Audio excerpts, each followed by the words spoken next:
So,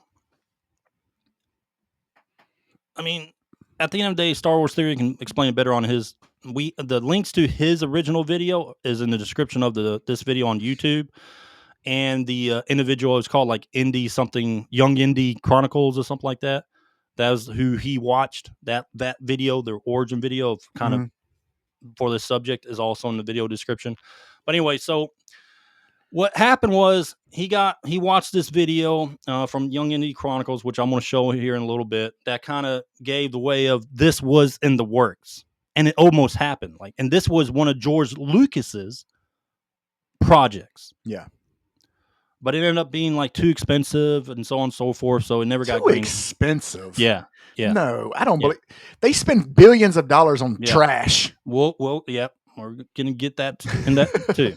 But anyway, Star Wars Underworld, they were even talking about other things like having Boba Fett in these series. You know, it was going to be about the deep crime syndicates, the crime world of Coruscant. Yeah. The bottom levels. You know, it was going to have sex. It was going to be dark. It was going to be gritty. Like, it was going to be like rated R, pretty much. Oh man, you had me at sex. Gooner. But we've said this 1,000 times on this podcast about why do they not do stuff like this for Star Wars? It is time to see a different part of the Star Wars universe. Either the dark,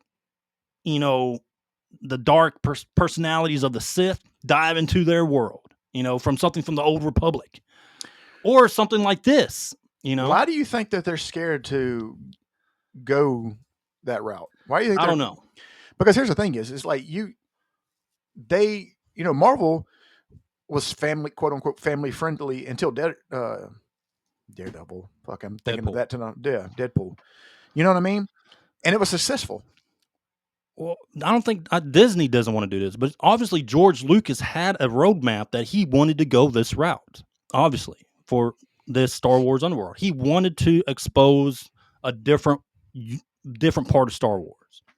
All right, the intricacies of these syndicates working in Coruscant, the real crime in the Star Wars universe. And but this is where we would have also had this. The reason we're talking about this on a gaming podcast, because what could have came from this, and they were going to have them linked together, was the game that got canceled, Star Wars 1313, that you were going to play as Boba Fett. They were going to coincide the two together to kind of mix the worlds together, a play on stories or whatever like that. But that got canceled. So let's go watch the original video of this individual.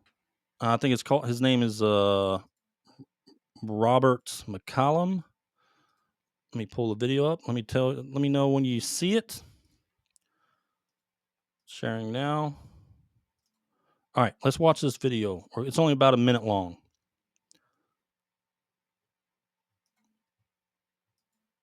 There now was, I think we had over 60 scripts, third draft scripts. All right, so this is the Star Wars producer, Rick McCallum, discussing unproduced Star Wars TV series. Yeah. Okay.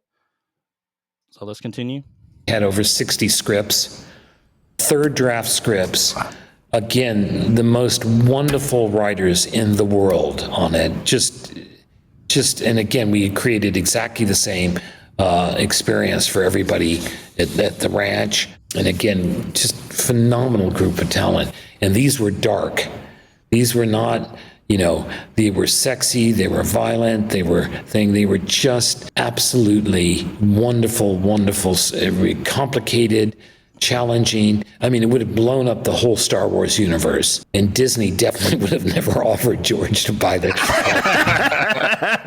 But no, it's one of the great disappointments of our life. But the problem was, each episode was bigger than the films. So the lowest I could get it down to, with the technology that existed then, was about $40 million an episode. Wow. All right.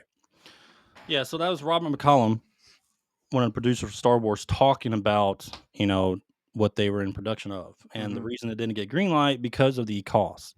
But now you look at Disney, what the amount of money they're putting into like Andor. Yeah. Oh God. You know, you're looking for 2 seasons of what? Over $700 million now? Mm-hmm. I mean, like, to me, man, it's just like, why are they not giving fans what they want? This has never been done before. We know the Jedi cycle, all right? We know Jedis, we know Ahsoka, we know, Because they think that they know more than the fans. But I know that. But like what I'm getting at is like it's obviously it's really a catastrophe. No, yeah, it's because we lost this type of something that we haven't seen before, that they tried to hint a little bit in the Mandalorian, but the Mandalorian was its own thing. But we haven't had something like this. Not even the Book of Boba Fett. You got to see a little bit of it, but it was just not there, man. It wasn't it wasn't Boba Fett. It didn't feel like Boba Fett. They tried to change the personality and stuff like that in that series. But so we haven't gotten something like that. But this is what fans probably want, because you're seeing a side of Star Wars that you've never seen on film. You can read books about it, but you've never seen on film.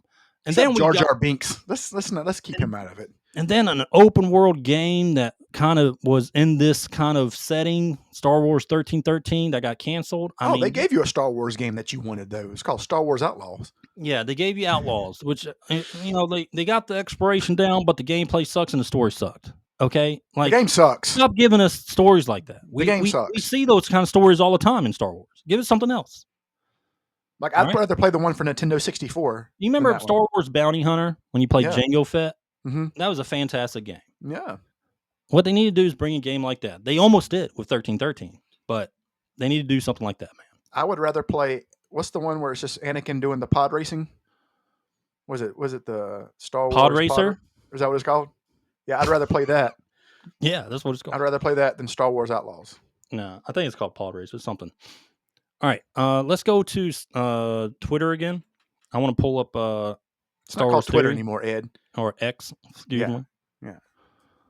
Let me go to the bookmarks. All right, let me pull this. This is what Star Wars Theory wrote on this. It's kind of long, but I want to show it. And he also did a video on this, on his reaction to this. And he kind of broke down, of kind of like what we said on a missed opportunity, like a major missed opportunity here for Star Wars fans. All right, let me get this a little bit bigger. Prepared Artist, what's up, man? Glad you can join us. So anyway, what he says in this post, he's breaking down the news, right, on this video. But basically, he brings up Andor's 24 episodes currently that cost $750 million, which equates to roughly $32 million an episode. Mm-hmm. Okay, the project like this, with George Lucas's mind behind it, like this is his world. Yeah, would have cost $40 million. Now we can talk about inflation. I don't know when they would have made this anyway, but it would have been much more. And then when you talk about the Acolyte. The Acolyte had 8 episodes that cost $250 million. Oh. That's like 30 something million an episode. That's more than that. Okay. It? I don't know. No, you don't. It's around 30 million. Yeah. Yeah, it's around $30 million an episode. Yeah. You need that math rabbit. You need that math rabbit game. You want to get that math rabbit, that old Sierra? No, that'd be tight. I'd rather play that than Star Wars Outlaws. Yeah. All right. So yeah, around $30 million an episode for Acolyte. And he hints into he talks about how George Lucas was going to just blow up Star Wars. Like this could have. Think about if they did make this, the amount of off-spinning series would have had probably from this. If they really focused and made this a thing. I'm not talking about half-assed like Obi-Wan series. Well, I don't think they wanted it because they didn't come up with it. Yeah, they didn't come up with it. But I mean, it's just amazing Because you know what would have happened, right? Because you know what would have happened is if this would have came out, let's just say it did come out, it would show the difference between how good his stuff is and how shitty their stuff is. Yeah. But he was set to meet with HBO too. About this show. That'd have been tight. That'd have been real good. But it had to be on HBO at that at that point. Yeah, but the meeting was delayed, and it allowed Disney to come up with a better offer or whatever, and eventually just it's history now. Really, I'd have to go back in time and be like, look, man, do not go with Disney. Do not go with Disney.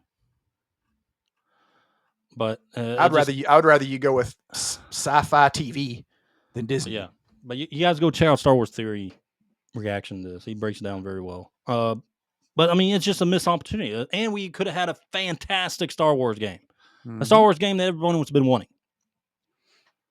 Everyone's been wanting. That we want another bounty hunter game. All right, we do.